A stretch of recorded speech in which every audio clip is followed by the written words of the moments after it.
According to experts on Black history in Albany, there is still so much that we don't know about the significance of Black citizens before the 1960s. Because those who write history control the narrative, the need for Black researchers, historians, and educators in Southwest Georgia is imperative to preventing repeats from the past. In Thomasville, one man has dedicated his life's work to collecting documents and artifacts in hopes of educating people on the Black experience. We took a trip to his museum, which has become a staple in the South. We were stationed in Germany in 1979. My son, Jim, he said, "Dad, the school was not involved with the Black History Week, March/." And I could have easily told my son, "Boy, get on outside and play. You ain't got time for that." I didn't do that. And we cut out articles and made a collage and several posters. A few days later, Jim took them to school, and the teachers liked it. Then he went back to school a few more days. They had taken all the trophies out of the trophy case, and they had put his collection in that trophy case so all the kids could see what was going on for Black History Month. So it just been roller coaster. When people walk through the front door, one of the first things they always say is, "Wow."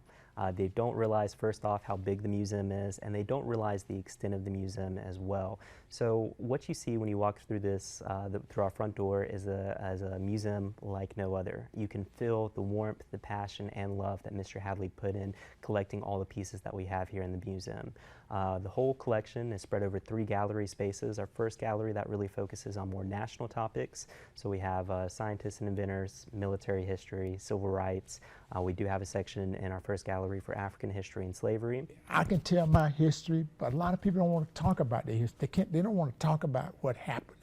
My grandfather was a slave master, Simon Hadley Sr. Simon was one of the biggest slave owners in Thomas County, and he's one of the finest of Thomas County. It's important that your kids, you know, the grandbaby, great-grandbaby, your daughter, they need to know just what the struggle Blacks have gone through and where they're at today. If it wasn't for them, even though it took 400 years to get where we're at, we're still struggling today. We focus on education. You know, we're a nonprofit, and so we usually have about 4,000 or 5,000 local students who come to the museum during Black History Month alone.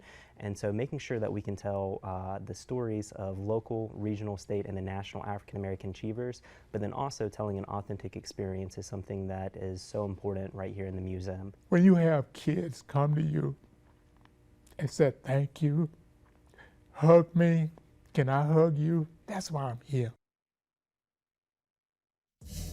If you write about race in 1850, you end up talking about race today because in many ways, so little has changed.